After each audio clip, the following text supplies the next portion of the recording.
Once upon a time, in a prosperous town, there lived an influential sage. Many disciples came to him to gain knowledge. One day, a disciple asked the sage, "Swamiji, who is your guru? From whom did you receive your education?" The sage smiled at the disciple's question and replied, "I have thousands of gurus. If I were to name them all, it would take months. But still, I will tell you about 3 of my most significant gurus." The sage began his tale. "Once, I lost my way and found myself in a distant village. It was very late, and all the shops and houses were closed. Finally, I saw a man trying to break through a wall. I asked him where I could find shelter for the night. He replied that it would be difficult to find a place at that hour but offered me to stay with him if I didn't mind being in the company of a thief. He was such a kind person that I stayed with him for a month. Every night, he would tell me he was going to work and that I should rest and pray. When he returned, I would ask if he found anything.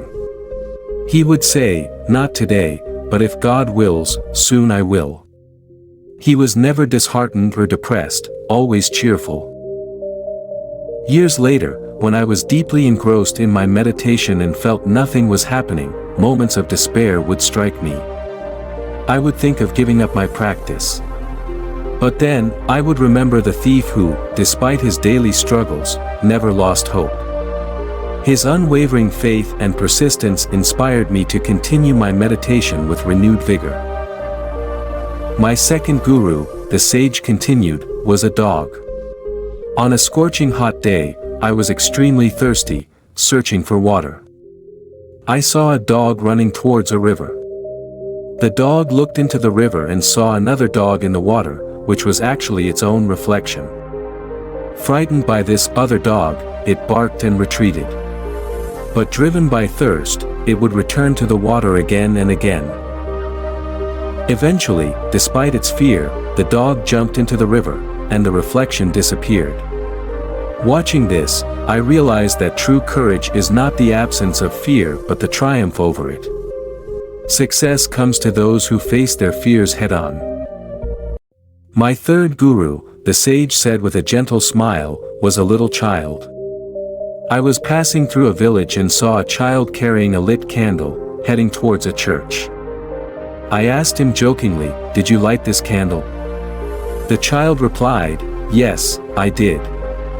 I then asked, "There was a moment when this candle was not lit, and now it is burning. Can you show me the source of the light?" The child laughed, blew out the candle, and said, "Now you have seen the light go out. Where did it go? You tell me." At that moment, my ego shattered, and my so-called knowledge vanished. I realized how little I truly knew and how foolish I was to be proud of my superficial understanding. From then on, I gave up my attachment to mere knowledge.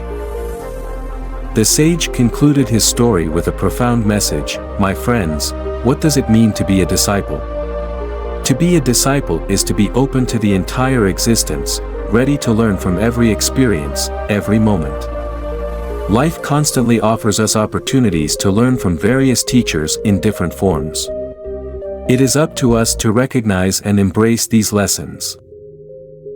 We should always strive to be like the sage, learning from every person, animal, or situation that comes our way. Life is an endless journey of learning and growth. Every day, we encounter new teachers and new lessons.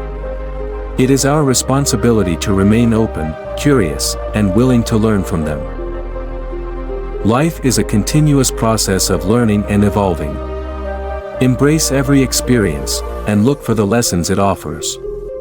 Be open to wisdom from unexpected sources and remain humble in your quest for knowledge. Remember, success and enlightenment come to those who persist through challenges, face their fears, and stay curious.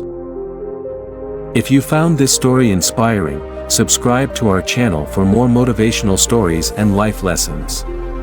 Keep learning, stay motivated, and continue your journey of self-discovery and growth.